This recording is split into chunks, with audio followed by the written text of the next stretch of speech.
IVM. In a blunt, orchestrated and unprecedented warning, the civilian government has informed the military leadership of a growing international isolation of Pakistan and sought consensus on several key actions by the state. As a result of the most recent meeting, an undisclosed one on the day of the all-parties conference on Monday, at least two sets of actions have been agreed. First, ISI DG General Rizwan Akhtar, accompanied by National Security Advisor Nasir Janjua, is to travel to each of the 4 provinces with a message for provincial apex committees and ISI sector commanders. The message: military-led intelligence agencies are not to interfere if law enforcement acts against militant groups that are banned or until now considered off-limits for civilian action. General Akhtar's interprovincial tour has begun with a visit to Lahore. Second, Prime Minister Nawaz Sharif has directed that fresh attempts be made to conclude the Pathankot investigation and restart the stalled Mumbai attacks-related trials in a Rawalpindi anti-terrorism court. Those decisions, taken after an extraordinary verbal confrontation between Punjab Chief Minister Shahbaz Sharif and the ISI DG, appear to indicate a high-stakes new approach by the PMLN government. What you just heard was an excerpt from a 2016 news story by journalist Cyril Almeida in the Pakistani newspaper Dawn. The Pakistan government denied the story on 3 separate occasions and instituted an inquiry into its details. It was reported that the Pakistani army was furious with the story as well as the civilian government. And what followed was that in 2017, the Pakistani Prime Minister Nawaz Sharif was accused by the Supreme Court for not being honest or reliable enough to hold power in the government. In the 2018 elections, Imran Khan swept into power, promising a Naya Pakistan. Some experts say, however, that this was a soft coup, repeating a pattern in which the Pakistani military has a say in the government's affairs.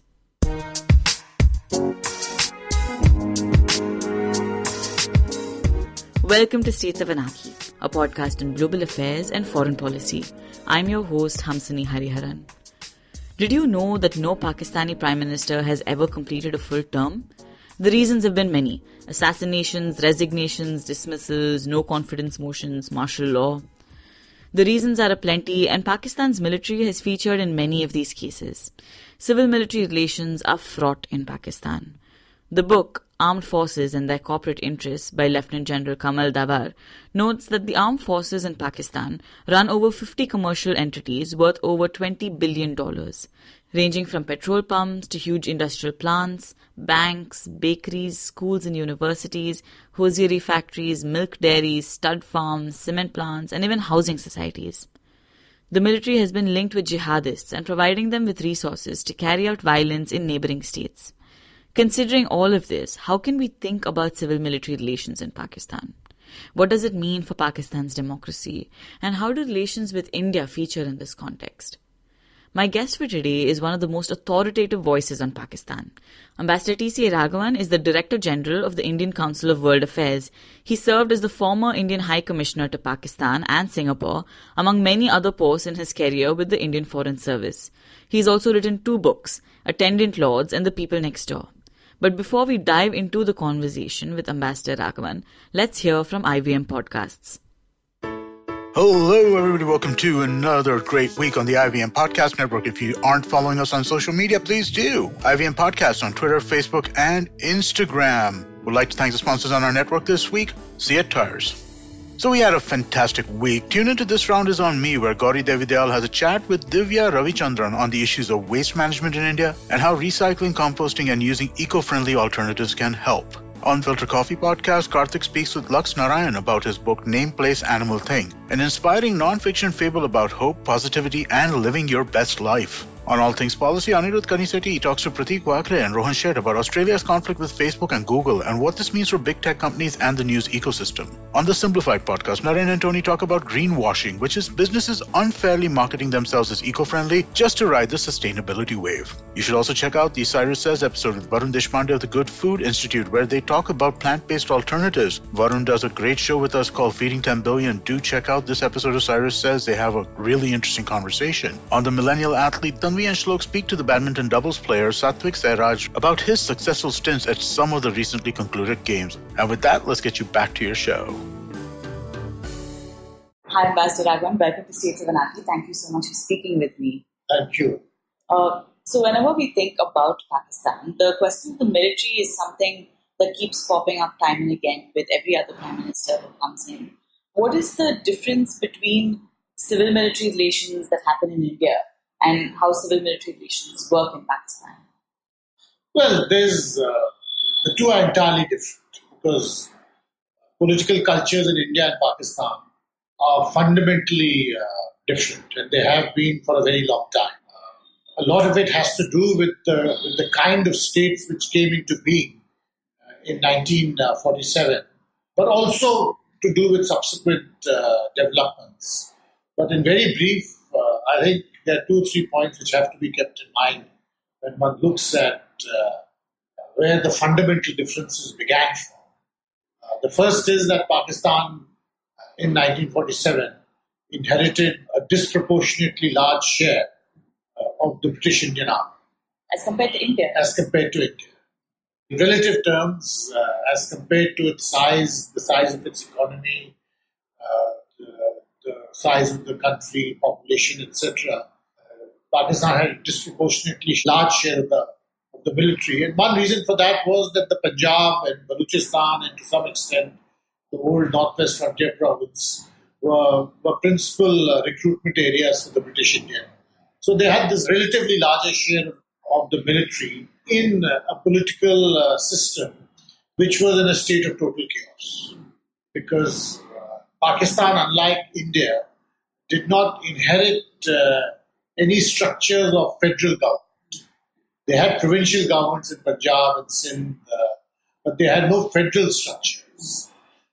So that gave, almost from the very beginning, the military a larger-than-life presence in Pakistan politics. And thereafter, of course, there were other factors, more contingent, conjunctural factors, which came into play from the 1950s. But they only worked to strengthen this trend, which was already there. So Pakistan had 4 coups, in 58, I think 69, 77, and then 99. Well, Pakistan has had what is called a 20-year coup cycle. So 58, 59, 78, 79, 98, 99. And then, given that historical background, people talk about a soft coup or a creeping coup in 2017, 2008. But why is it that the military would take over the civilian government? Weren't there things that traditionally civilian governments have been able to do? Why did the Pakistani military sort of feel the impetus to take control of the government? Well, there were both factors on the, so to say, on the supply side and on the demand side. On the supply side, it was the absence of a political consensus amongst the mainstream political class, in the mainstream political class. And therefore, many Pakistanis say this and have written about this. In each case, the coup was really civilian politicians going to the military and saying that things are getting out of hand, please step in. So part of it was not the military barging in and taking over, but the military being induced in step by step and more or less being requested to take over. Part of it also was the mindset of the Pakistani military, which came to see itself as the guardian of the flame and the ultimate arbiter of Pakistan's interest. And therefore, there was this feeling that things are going from bad to worse and we have to step in. And is it that Pakistan is a weak state? Is that why civilian governments felt prepared at one time or the other to call in the military? Is that why there was so much chaos in a sense? Well, the absence of political consensus, yes, does lead to a weak state, but there are many reasons why a particular chain of events begins. I think, in part, the reason is the fact that institutions have not developed in the way they should have. It's a bit of a chicken and egg thing because institutions were not developed also because the institutional development was interrupted by coups. But there has been historically a weakness of principal institutions of state. Then there are other factors, which is that Punjab has a disproportionately large influence over the entire politics of Pakistan, and so on. So, of course, it's difficult to pinpoint one particular reason because the situation before 1971 was different. Because all the issues concerning the weakness of the state, the role of the military, in fact, boil down to the principle of federalism in Pakistan. A federal Pakistan would have meant a stronger East Pakistan, or East Pakistan with more powers, which West Pakistan was not prepared to. So that was the situation before 1971. Post 1971, when Pakistan got more homogenized in a sense, and consolidated around only the West, it was much more complex because while all these domestic factors were there, there was also a regional and international crisis. And you cannot understand the role of the military or coups or Pakistan history without seeing the intervention of events such as 1979, which was the revolution in Iran, the Soviet invasion of Afghanistan. Then similarly 1989, which is the Soviet withdrawal from Afghanistan and the chain of events that began then. Similarly, the global war on terror post 9/11. So these international and regional factors also then had a major influence on the internal Pakistani political evolution. That makes sense. And I think post 1971, there was also sort of a cognizance in Pakistan that despite the war, Pakistan still has to do better. I think even in your book, The People Next Door, you sort of talk about a changeover. Even if they'd lost the war, there was a sort of hope with Bhutto during these years. Yeah. And that gets me wondering why political parties haven't been able to just sort of commandeer more power, whether it's in Sharif, for that matter. Well, that is where, this is the question which people discuss often in Pakistan, that people often say that if you have a long enough period of uninterrupted civilian rule, howsoever bad it may be, it will have, in the medium and long term, very good results. Because a political consensus or Pakistani politicians understanding that there is no option but to work together on certain fundamentals, that will come about. They say that the problem has been that we've never had a long enough period of uninterrupted civilian. There's something to be said for that because the regional and the international factors or forces therefore become very important. In 1979, when the Soviet Union invaded Afghanistan and the United States was looking for a frontline state, that enormously increased the role of the Pakistani military because they were able to do things which possibly civilian politicians may not have had the same appetite for. In terms of the war? In terms of the war, in terms of allowing Pakistani territory to be used for... because amongst the civilians, there would have always been, amongst the political class, there would have always been this sense of apprehension about the blowback effects this would have on Pakistan itself. And I think, therefore, the regional and international factors also have to be taken into account.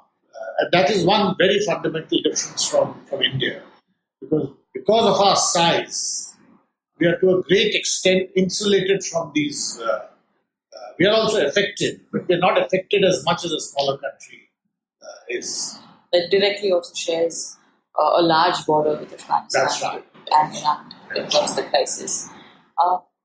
And sort of after the end of these regional and international crises during that period till the 90s, how do you think these crises affected the military? What legacy do you think they've had on military post? Well, it's interesting because the conclusions which the Pakistani military drew from the situation of the 1980s was somewhat different from what Pakistani intellectuals and Pakistani politicians were drawing. For instance, for the Pakistani military in 1989, the Soviet withdrawal, it led to a feeling of triumphalism that they have contributed in a very big way to defeating a superpower in their backyard. The political class or many Pakistani intellectuals, in fact, saw it differently. They saw the spread of insecurity and extremism within Pakistan, and they also started pointing to the growing economic gap which was emerging between India and Pakistan.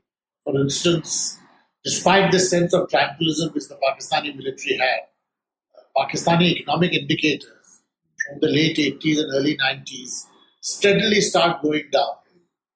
India last went to the IMF for a bailout in 1988 or 1989. We've not gone back since, or 1990. The Pakistanis have had to go back repeatedly. Yeah, about 22 times. Something like that, or maybe 10 times. 10, sorry, 15, yeah. But the fact is that the military drew opposite conclusions from actually what was happening in Pakistan. There was a decline in economic indicators, there was a flight of capital, there was growing insecurity, there was growth of extremism. But if you see it purely in strategic or political terms, you can see it as a victory and a cause for some triumphalism. And I'm guessing Pakistan also received huge amounts of foreign aid during this time because of all of these crises. Well, it didn't, because after 1989 and the Soviet withdrawal from Afghanistan, US interest in Pakistan also dried up. This is what happens when you get involved in superpower games, great power games. That once the interest of the great power changes, you find that your own interests are just not taken into account. So while the United States had turned a blind eye towards Pakistani nuclear programs through the late 70s, 80s, once the Soviets withdrew, all the sanctions related to nuclear weapons programs were put in place. Pakistan found, in fact, that it was cut off from concessional aid flows. And they were left to deal with things on their own, and that to a great extent contributed to the crisis which came at the end of the 1990s. There are many reasons why the crisis developed between the civilian politicians and the military. Basically, both Benazir Bhutto and Nawaz Sharif realized one thing, that they couldn't go on in this way. It was too costly for Pakistani interests, and therefore they needed a regional environment, which was more stable, which required better relations with neighbors. They couldn't just look at it in strategic and political terms. I think that is one big difference between the military view of things and the civilian view of things. And do you think that's why there was sort of, I don't know if you could classify it as an uptick in relations with India, with both of these leaders? Well, they attempted to. It didn't work. But both Benazir Bhutto and Nawaz Sharif realized, both in the 80s and in the 90s, that it was in Pakistan's interest to have better relations. But neither of them were able to put all the pieces in place to have a policy of that kind which would yield results.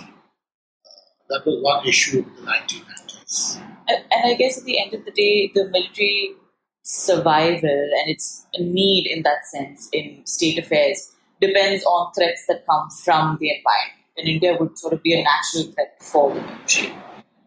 But that factor is there. But there's also another factor to be kept in mind, which is that it's not as if everyone in the military wants bad relations with India. After all, there have been periods of good relations when the military has been charged in Pakistan. The problem is that the military doesn't trust the politicians, and the politicians don't trust the military. And because there's this internal gulf or this structural divide, then India becomes a kind of a, shuttlecock between the two, which is why progress is so difficult, and also when it takes place, why it's so fragile. That's a powerful statement. And when you think about this period, this is also when sort of the military jihadi complex is something that starts to be achieved. Can you explain to me how that sort of happened? Well, the origins of it are really to do with the jihad in Afghanistan after 1979. And some people in Pakistan's intelligence apparatus, realizing that they could make themselves indispensable to the United States and also inflict some damage on the Soviet forces in Afghanistan by using religious schools and religious madrasas as recruitment grounds for creating these quasi-paramilitary auxiliaries, which were really the Mujahideen, which were then used to some effect against the Soviet forces. Once that succeeded, and it's not as if it succeeded as a military option, but it succeeded as a political option because in the end the Soviets withdrew from Afghanistan because they were preoccupied with what was happening within the Soviet Union itself. But the fact that the Soviets were inflicted this major military defeat in Afghanistan meant that this option appeared to many in Pakistan to have many collateral advantages, especially towards realizing political objectives in Kashmir. So they thought that the template developed in Afghanistan could be used against India and Jammu and Kashmir. But state-sponsored terrorism has a long history even before the war in Afghanistan, doesn't it? Particularly with respect to the insurgency in Kashmir, things like that. Well, the insurgency in Kashmir began in 1989. That more or less coincides with the Soviet withdrawal from Afghanistan. And certainly there was this mood of triumphalism in the Pakistani military especially, but also amongst many civilians, that if we have defeated a superpower in Afghanistan, why can't we liberate Kashmir? And this template which we developed in Afghanistan, we will use effectively against India. Now, because it coincided with a number of other dysfunctionalities in Pakistan, what happened was that this jihadi complex or the spread of extremism took on much deeper roots and spread much more than possibly the people behind it had anticipated. So much so that about 10, 15 years later, it had become a major issue for themselves, where you had these extremist and jihadi groups which were less interested in Jammu and Kashmir, which they saw as far away, none of their business, and more interested in taking over parts of Pakistan. And that is what led to the Tehreek-e-Taliban emerging with such a force. And then you also have bombings, you also have shootings within parts of Pakistan. Yes. There are many people who say that, people have written about it, that between 2006 and 2017, that 10 years was the worst period in Pakistan's history after 1971, when the entire structure of the Pakistani state appeared to have question marks in front of it. And don't you think the military jihadi complex is sort of inherently destabilizes civil-military relations as well? Because when you have terrorists who are within your state, they will fundamentally look at disrupting normal state of affairs, and that sort of weakens the civilian government as well. Well, I don't think, in my view, there are different views on this. Okay. I don't think the military jihadi complex is a part of the Pakistani state. I don't think any Pakistani military officer thinks these jihadis whom he uses, their army uses as an instrument of policy, is their equal in any sense. They are instruments to be used and discarded. So it is not a part of the state in the sense we understand it. They are by no means a partner. They are instruments which these people have fashioned, which the military has fashioned, because they found it had numerous advantages for them. But they were no more than instruments. And the tensions which arise between the jihadis and the military is precisely because of this. Because the Tehreek-e-Taliban people felt that these military guys are using us for their own aims, but we have our own aims. So it's not a complex in that sense, because it's not a part of the state. And there are people who say that no, they are very much part of the same system. My view is slightly different. That's fair. But how do you think, sort of 20 years post that, that it's affecting Pakistani politics today, that's affecting Pakistani society today? Well, the situation now is very confused.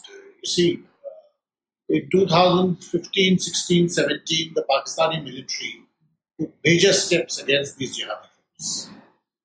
So much so they used firepower and air power to an extent which nobody had anticipated against the Tehreek-e-Taliban. To a great extent, they were successful in this. But they are still left with the problem of what to do with these groups which they have spawned and cultivated for all these years. And you can see them trying various things. One thing is they have tried is to somehow get them into politics in the hope that they would moderate them. But that hasn't quite worked, because that has also led to a great amount of outrage in the rest of Pakistan society and amongst other politicians. They have also realized that these groups are quite difficult to handle. While they were quite successful in handling them in the past, it's getting more and more difficult. They also face an environment in which there is a great deal of cynicism and frustration with the license Pakistan has allowed to these groups at the international level. So there is a great deal of flux. There's no clear position. And on the one hand, they have to attend to these factors. They have to somehow domesticate these groups again. On the other hand, they have to also deal with them, especially in Afghanistan, where the American expectation is that they can help them reach a deal with the Taliban. So it's quite a complex situation in many ways.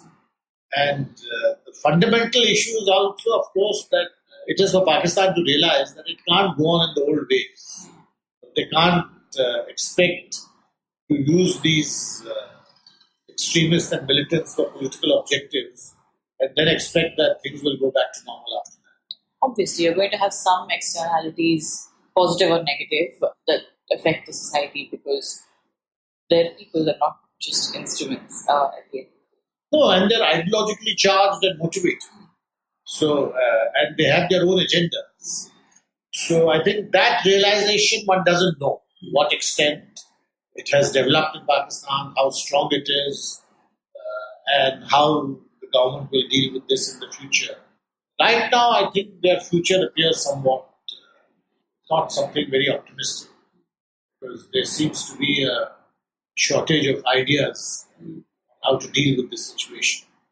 So I think right now, I would say that the situation is not very optimistic. We'd spoken a little bit about the soft coup earlier. How do you think that the election last year with Imran Khan coming to the fore, how do you think, has that changed Pakistani politics in any way? Has it changed the way military does things generally within the country? Well, it's, one is the enhanced role of the military right now. There are many examples of that, including the fact that the Chief of Army Staff accompanies the Prime Minister when he goes to have meetings with the President of the US. But there's also, I think that the military factor is there, but there's also a much greater intensity to the to the infighting within the political class as a whole. You have two prime ministers in jail. You have virtually every other civilian politician being there's a vendetta against them in the name of accountability.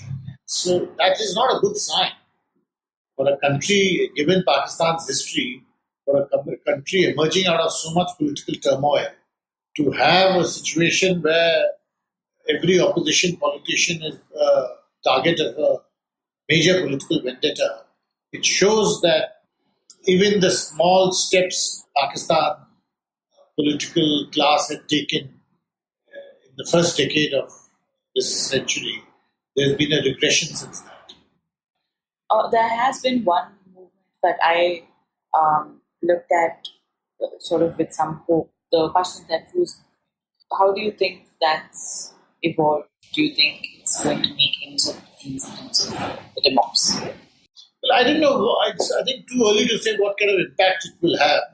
But clearly, what has happened is that the Khyber province, I think people are just fed up with having been the front line of the front line, where the Pakistani military and intelligence apparatuses thought they could do what they want. And this is very much a civil society reaction to that. That why did you give this license to terrorist groups and extremist groups, and now to deal with them you are inflicting huge costs on the entire population. So then it's a outcome of that kind of frustration at the short-sighted policies which the Pakistani government has followed, especially in the frontier regions. How much of an impact it will have is very difficult to say. Unless we see, I don't think provincial movements of this kind have a major impact on Pakistan as a whole, unless they dovetail or unless they join with larger national level movements. Of that, there is no sign as yet. And that sort of again brings us back to political consensus and That's right. how parties. And the capacity to forge alliances. All right, this is my last question for you, sir. If for someone who's interested more about Pakistan, about civil military relations in Pakistan, are there books or resources that you would recommend for them? Well, there are many books, but I think it's important that people try to read what Pakistanis say about it rather than going by scholarship from outside. Because scholarship from outside often misses the main point. And there is a great deal of discussion about this internally within Pakistan. So, the extent that one can access that, the more enriching one's own study will be. The problem is that it's not easy for Indian scholars to study Pakistan. Because you're basically studying it in the abstract since you can't travel there, interact with people, research over there. So, to that extent, there are limitations on how much scholarship we can develop in Pakistan, on Pakistan. Thank you so much. Thank you. That's it for this episode of States of Anarchy. You can't use a sword to mend torn clothes, and hopefully that's something that the Pakistan military will find out as well. If you want to read more about Pakistan's civil-military relations, I do suggest reading more voices from Pakistan, as Ambassador Raghavan had suggested. From my end, I've attached a bunch of resources for you in the episode description, so go on and check it out. If you enjoyed what you listened to or violently disagreed with what I said, you can reach out to me on Twitter @HamsiniH or on Instagram @StatesOfAnarchy. You can listen to States of Anarchy not only on the IVM podcast app, but also on iTunes, Spotify, Castbox, or wherever you get your podcast from. We'll be back next Tuesday.